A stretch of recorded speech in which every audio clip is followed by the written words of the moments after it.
What's up guys, I'm CandidCrandell and today I'm going to be talking about Pretty Little Liars Season 5, Episode 5, Miss Me Times 100.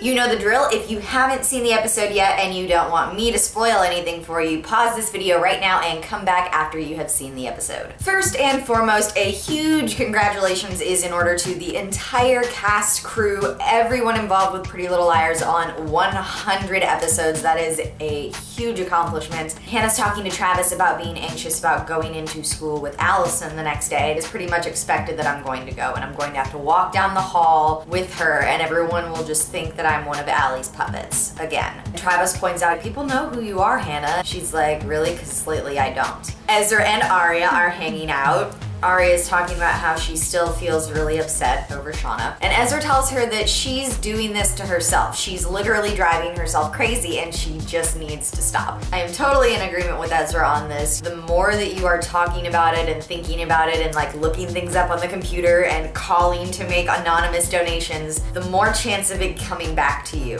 Take your own advice, Aria.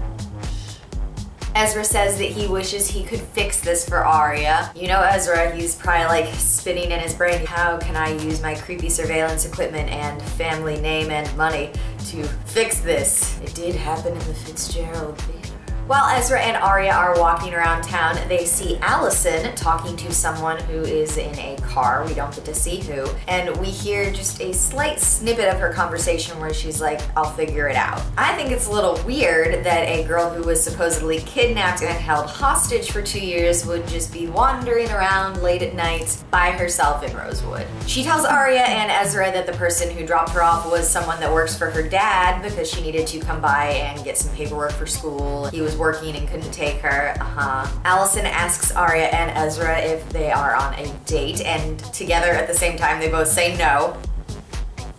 Adorable. They see Jenna get off of a bus. She is back in Rosewood and she seems to be blind again because she's wearing her sunglasses. I just think it's kind of cold that wherever Jenna was, she had to take a bus home. Where are her parents? Do they just not care? Girl can't see, you're gonna make her take the bus home all by herself? Toby and Spencer are discussing Allison's story and her being back. Toby says, so if action is character, who is Allie now? Really good question. I think that that might be one of the themes running throughout the course of season 5 on the whole. How can I believe a story I haven't even heard? Very good point, Spencer. The fact that the girls are skeptical really makes a great deal of sense because Allie hasn't really told them anything. Jenna calls Toby and tells him that Shauna has been murdered. Toby says that Jenna sounds broken. Spencer doesn't know what to say. Oh, I can't just exactly tell Toby. Oh yeah, by the way, we were in New York and Aria's the one who did that. Apparently, Jenna was living in New York City. What was Jenna doing in New York City? Probably being creepy. But that means that Shauna was probably lying about Jenna not having sent her there. If she was staying with Jenna, that would explain her ability to be there so quickly, to potentially have a change of clothes. Allie says she had no idea that Jenna was in New York City. It seems like Allie's been trying to keep tabs on her. Allie says to the girls that it's not just going to be their group versus everyone else when they go into school tomorrow. In the same way she's trying to regain the trust of the girls, she's going to try to make amends to everyone that she hurt. This all sounds really great, and if that is really how Allison feels, I am excited for her character and interested to find out what caused the change, but I'm skeptical. You have to be skeptical with everything on this show. It's not that I don't like Allison. I absolutely loved watching Allie get ready to go to school when she's talking to herself in the mirror and she's saying, you've been through a lot worse, you can do this. There's a sadness in Allie's eyes that I think was there before she left. I'm just really interested for her to tell her real story because I do think that something bad probably did happen to her, and whether or not she brought it upon herself doesn't excuse the fact that someone did something terrible to her. She must feel so alone, and I think that's absolutely awful. Another detail that I really liked about the montage of Allison coming back to school was that she was walking in front of the girls and Allie was wearing bright colors and the girls were all wearing more muted colors, grays, blacks, whites, earth tones. When Sydney sees Allison for the first time, she says to Paige, so that's the Queen of Mean? I'm not so sure if it's really Sydney's first time seeing Allison. I have a feeling that she's heard about her before, so maybe she's she's finally getting to put a face to the name. Allie comes up to the girls and says, "Thanks for waiting for me." That statement has a lot more meaning to it than just "thanks for waiting to me before walking into school today on my first day." They put their lives on hold and waited for Allison to come back. Now she is, and she's really depending on them. Spencer gets called to the principal's office. Her mom is there and says that they need to go and pack things because she is leaving Peter Hastings. Yeah, girl. Yes, Veronica, yes. I really support this move. This happened in the books when Mrs. Hastings initially found out that Allison and Courtney were Peter Hastings' kids. She kicked him out of the house. So I like that in the show they're actually having Veronica be the one to be like, "Nope, I am leaving and I am taking Spencer with me." And the way she says that makes me think that she's not taking Melissa with her. I wonder why that would be. I don't know, maybe because she's teaming up with her dad to do sketchy, poisoning, murdery things. And Lucas says that his girlfriend from Philly is coming into town tonight and he's throwing a party so that she can meet all of his friends and that he wants Hannah to be there. Okay, that whole thing is just weird. One, Lucas having a girlfriend. Lucas saying that he's having a party so his girlfriend can meet all his friends. I was under the impression that Lucas didn't have a lot of friends.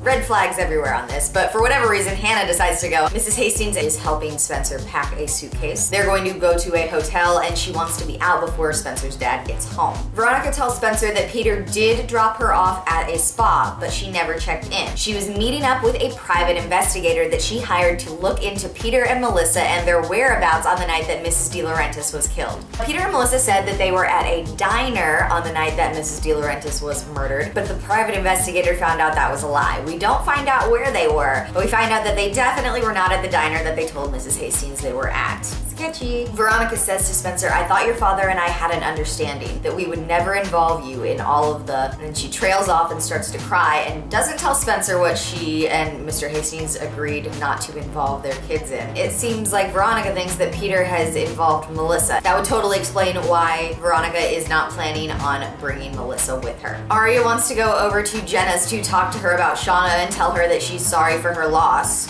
Again, Aria, this is a terrible idea and is just making you look super sketchy. I get that you feel guilty, but like, go to the confessional box in the church or something, or write it down on a piece of paper and burn it. Find another way to deal with your guilt. Going and talking to people that were close to Shauna when you were not looks weird. It's something that if the police ever get around to asking questions, did anyone show like a weird interest in Shauna after she died? Well, you know, that Aria Montgomery girl, I didn't really think they were friends, but like she talked about her a lot. And boom, then you're in for questioning. Sydney invites Emily to a Frozen sing-along that the Glee Club is holding, and apparently there will be free pizza there. In the limited time that we have known Sydney, she has mentioned pizza twice. I will get back to why that's important, but just remember, Sydney and pizza. Aria goes over to Jenna's house because that's what she's going to do, not listen to the advice of everyone around her. Sure, okay, good. When Aria gets to Jenna's house, she finds that the front door is unlocked. Jenna needs to learn to lock her dang door. Hello?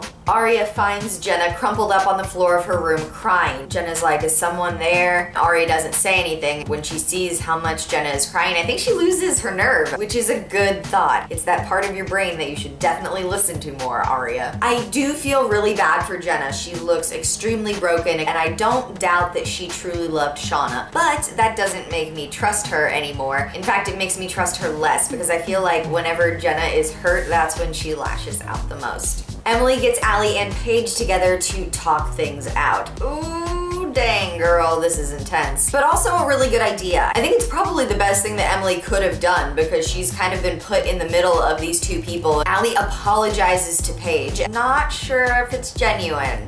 I want it to be, and if it is, good for her. Allison says that she is ashamed of the way that she treated Paige and that she put people down to feel better about herself. Spencer goes over to talk to Hannah after she finds out that her parents are going to be separating. I loved seeing Spencer and Hannah get to have a moment sharing a common pain. Allie asks Emily if she wants to hang out, and she's like, "Oh, I can't, I have a school thing." "Oh, can I tag along?" "Well, actually, Paige is coming." "Oh, yeah, okay. Well, can I just hang out at your house then?" I kind of feel bad for Allie. She's back now and she's like, "Oh, they have moved on." Allie apologizes to Emily. She says that after apologizing to Paige, she realized that she owed Emily an apology as well. I think she kind of owes everyone in the town of Rosewood some form of an apology, but she definitely owes Emily one. Allie says that Emily's feelings for her weren't one-sided and that those kisses weren't just for practice. If that is true, I am really genuinely happy for Emerson and I'm really excited to see where this goes. They would make a really cute couple. But I also don't want to see Emily get her heart broken again, and I'm worried.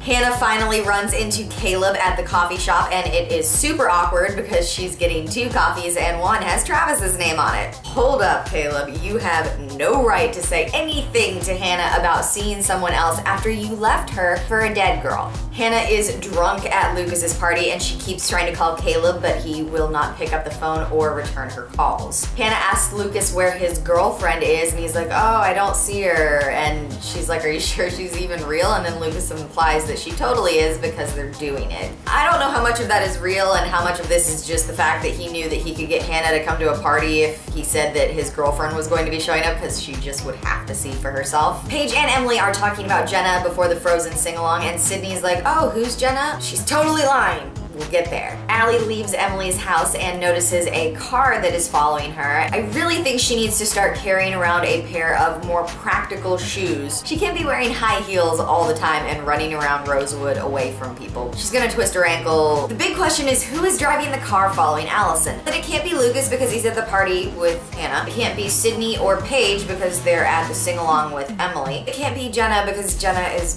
blind. Jenna comes to see Arya at her house and is like, were you in my house today? Of course she knows, because the one time that you were like, Jenna, she totally recognized your voice, I'm sure, because she has a heightened sense of hearing. Jenna points out that Arya has her friend back and Jenna has no one. And then she's like, well, I suppose that's not anybody's fault but my own. And I think Arya feels like really bad for her. And I think Jenna is totally playing her. If Jenna is as involved in the A game as I think she is, she knows who killed Shauna and she knows that she is speaking to her right now. Allie runs into the church to hide from the car that is following her. Now, I'm not sure if this was her decision to go to the church because she thought it was a good idea or if it was just because the car coming after her kind of like pushed her in that direction. I don't know why she would go back there of her own free will after she pushed Ian off the bell tower. Mona is inside the church and confronts Allison. Ugh, and she pops up out of nowhere and it's so freaking creepy. She is like a horror movie in and of herself. There's no way that Mona could have gotten out of the car that was following Allie and into the church that fast and surprise Allie. So Mona obviously wasn't driving the car either. Mona tells Allie that she knows that the girls were in New York City the night that Shauna died and that she can prove it. She doesn't say what proof she has, but she tells Allison that unless she leaves Rosewood, she's gonna tell. So basically it seems like all Mona wants really is for Allison to leave Rosewood. Mona says, when somebody shows me who they are, I believe them. I don't need to be taught a lesson twice. Allie confronts Mona about all of the terrible things that she did to the girls, including when she hit Hannah with the car. Mona seems to be a little bit flustered by that, but then she says, I'm all better now. Even the doctors say so.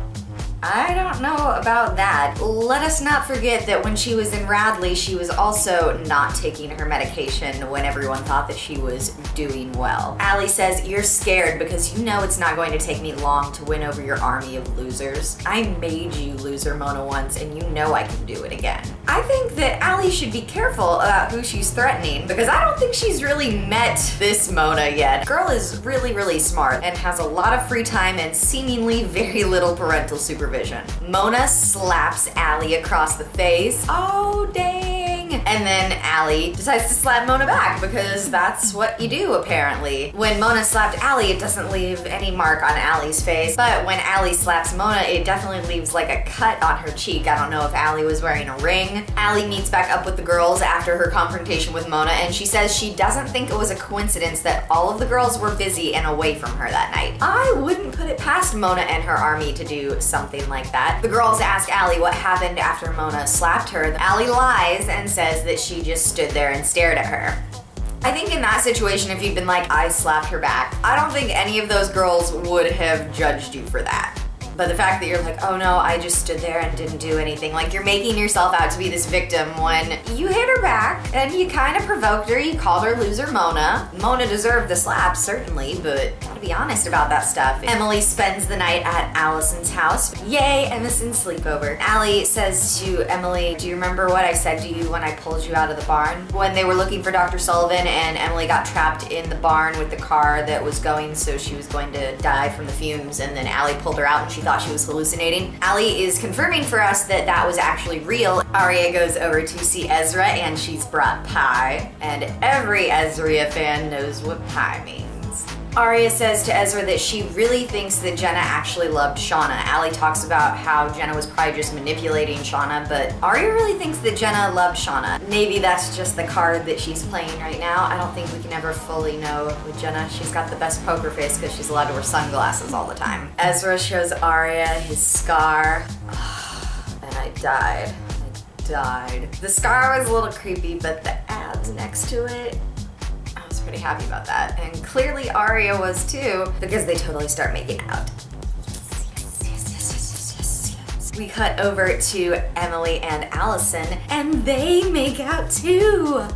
My gut reaction was to be super excited about this Emerson makeout session. I think Allie was the girl that made her realize that she liked girls. Like, yes, Maya was her first girlfriend, but I think that Emily's love for Allison is just very different from that. I'm a little frustrated that ABC Family asked them to tone down the Emerson makeout scene when they had Ezra very clearly having sex because Arya wasn't wearing a shirt and she was in bed with Ezra, and that was okay for TV, but we can't have more than a few seconds of Emily and Allison making out. That seems a little messed up to me. I just feel like all the relationships should be given the same level of intimate moments. And even with Paley, we really didn't get to see much of them together until the Noir episode, really, which is pretty disappointing considering how long Paley was happening for. We didn't really get any big makeout sessions, and I think that that's not really fair. Very happy about Ezra happening again. I'm a little confused as to if Ezra is a superhuman or something who like heals at a rapid pace like Wolverine. That scar looked really healed over for how short of an amount of time it's been since he got shot, and I'm pretty sure that he's not supposed to be doing any kind of activity like that for several more weeks. In regards to the Emerson kiss, the only thing I'm worried about is that Emily said to Allie, "Are you awake?" and then Allie waited for a second and then turned over. I'm not sure if the look on her face can be read as, am I gonna go for this, or if she was like, all right, let me do this. I'm hoping that it was a genuine moment that is the start of something great for Emerson, but if it's not, I'm gonna be really mad at Allie if she is just toying with Emily. That kiss also had a lot of people talking about, well, is Allison gay? I'm hoping that where the show is going to go with this is the fact that sexuality is not a black and white thing. It's more of a sliding scale. That is a more realistic portrayal of human sexuality than, oh, well, she kissed a girl, so she's clearly gay. That doesn't mean that. All it means is that Allison is attracted to Emily.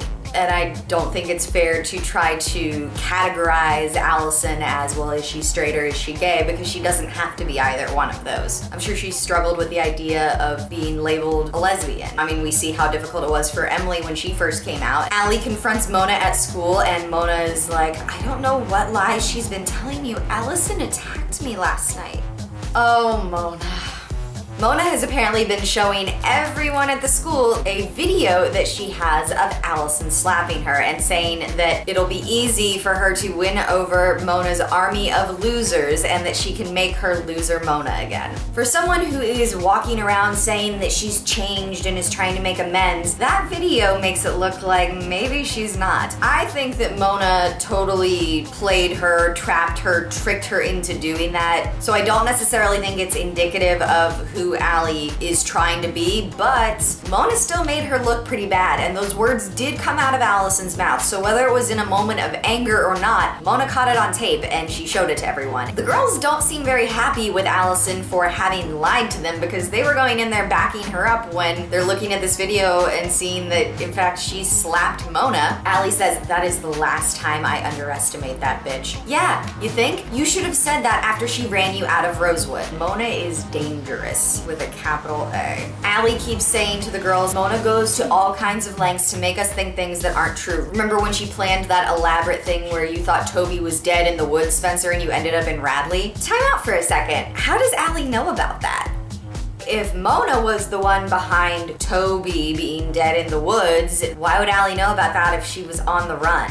maybe because she was involved in it in some capacity. And finally, we find out that Sydney cannot in fact be trusted at all. We thought that she was just this nice girl who was new to Rosewood and wanted help with swimming and was trying to not talk about the Allison thing and be a positive friend for both Emily and Paige and bring them back together. And I knew that we shouldn't have trusted her, because whenever they make someone appear really nice and really great, they always flip it on us. Don't get me wrong, she was throwing up red flags for me kind of from the beginning, because I've watched enough of this show to know that whenever a new character comes in, there's a reason. This one kind of takes the cake. Sydney is friends with Jenna, and she and Jenna are working with Mona. It doesn't surprise me that Jenna and Mona are working together, but seeing Sydney with Jenna was definitely a surprise. It turns out that both Sydney and Jenna have been doing a little recon work for Mona. They've been talking to the girls, trying to gauge how they're feeling about Allison being back in Rosewood. They're saying to Mona that the girls don't want things to go back to how they were and they don't want Allison to control them. Mona takes this as a really good sign and says that maybe they can run Allie out of town after all, if they can turn her friends against her. It's not going to be all that difficult to do because the girls already don't trust Allison. Another car pulls up and they look like they're expecting it, but we don't get to see who gets out. I think that it could potentially be Melissa, or it could be Jason, or I don't think it's out of the question for the person in the car that was driving up to meet them to have been Maya. Jenna and Maya were friends, and I don't think Maya's dead. I didn't see her body, I only saw a body bag. So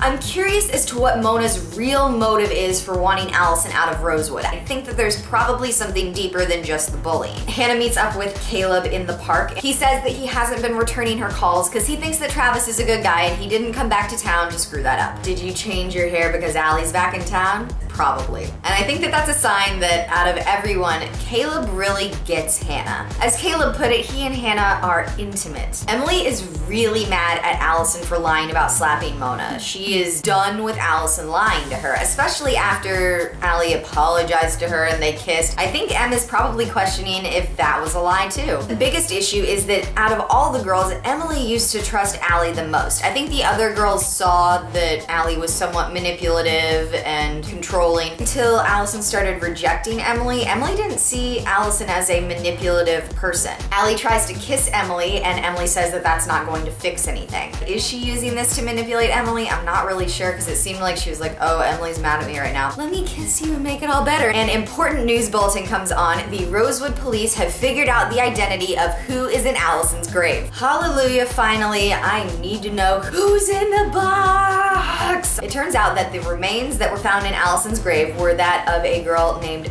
Bethany Young. She was a 17-year-old patient at Radley who ran away from the hospital the same night that Allison was allegedly kidnapped. Yes, in the press conference they say the night that Allison DeLaurentis was allegedly kidnapped. I don't think that's good because I think they're starting to put together, we have no evidence of any of this, there's no trail, she can't give us a description. 2 years and you don't have a description for us? That's odd. So when Marlene King tweeted a while back, there's a B in the box, everyone took that to mean A and B. B equals someone's twin, but it actually stands for Bethany. Now, I don't think that this girl is going to be some random person. As we all know, anyone that's been at Radley tends to be connected in some way. I am curious as to whether or not Bethany Young was involved in the death of Marion Kavanaugh. If she was involved in the death of Marion Kavanaugh, why was everyone so invested in covering it up? So I'm also wondering if Bethany Young is somehow connected to either the Hastings family or the DeLaurentis family. Peter Hastings has talked about how Radley has ruined his family, and Jessica DeLaurentis was on the board at Radley. All the couples are together when the news announcement comes on and they watch it together, and it's a great moment that I really liked. Caleb and Spoby and Emerson and Ezria all in one room. I'm hoping that that was kind of a hint as to which couples are endgame. When Caleb and Hannah walk into the room, Caleb and Allie share a look, and it's a weird look. And I don't know if it's a situation where Caleb realizes, oh, this is the girl that I've heard so much about who's caused Hannah so many problems, or if he knows her from something else. Remember, Allison was in Ravenswood for a period of time, and so we don't know what Caleb found out about her, if they've met in some capacity before, but there's definitely a weird look. All the couples are sitting watching the TV when a huge explosion happens. A made a car bomb. Whoever this is severely, severely dangerous and has no respect for personal property. They drove a car into Emily's house, and now they they have blown up Toby/Jenna's house and it is on fire. Also, we don't know if Jenna is inside. If history is any indicator, she probably is because she's already been in 2 other buildings that have been set on fire. Someone keeps trying to burn Jenna alive. I kind of feel bad for her because like she can't see. That's not playing fair. The girls all receive a group text message. You guessed it, it's from A. The bitch is back. At the end of the episode, we see that A has moved into a new location. They had movers moving all their stuff. It's interesting what is in the room with A though. They have the dollhouse from Mona's lair, the Black Widow dress from Wilden's funeral with the veil, a police radio scanner, a bucket full of dolls, and they've got a box of pizza. What's so important about pizza, you ask? When Emily and Hannah went to Philly to look for where Jason had been staying, they noticed that that place ordered a bunch of pizzas. That pizza could be a hint about Jason, or it could be a hint about Sydney. Sydney went out to lunch with Emily and Paige for pizza and said that she didn't care if it burned the roof of her mouth, she needed to eat it right then. And then when she was talking about the Frozen sing-along, she's like, come on, free pizza on a school night. Girl seems to love pizza. So big questions at the end of this episode are, where are Peter and Melissa Hastings? And did they really kill Mrs. De Laurentiis? Or is Mrs. Hastings on the offensive and she did something and she's trying to make it look like Peter did it? What is the thing that Mrs. Hastings said that she and Peter would never involve their daughters in? It totally makes sense because Ian said to Spencer once that there were things on those tapes that could bring her family down. I'm interested to see what some of the adults in Rosewood have been up to. If the apple doesn't fall too far from the tree and all of these girls are very good at lying and getting into trouble, who's to say that their parents aren't as well? Let me know down in the comments what you thought of this week's episode, and if you have any theories that you'd like to share, I would love to discuss them with you. If you don't already, you can follow me on Twitter, Tumblr, Blogspot, and Instagram, username at CandidCrandell. And you can follow me on Beamly and chat Pretty Little Liars with me live every Tuesday at 8 p.m. Eastern, 5 p.m. Pacific. Thank you guys so much for watching, and I will see you again on Tuesday. Bye!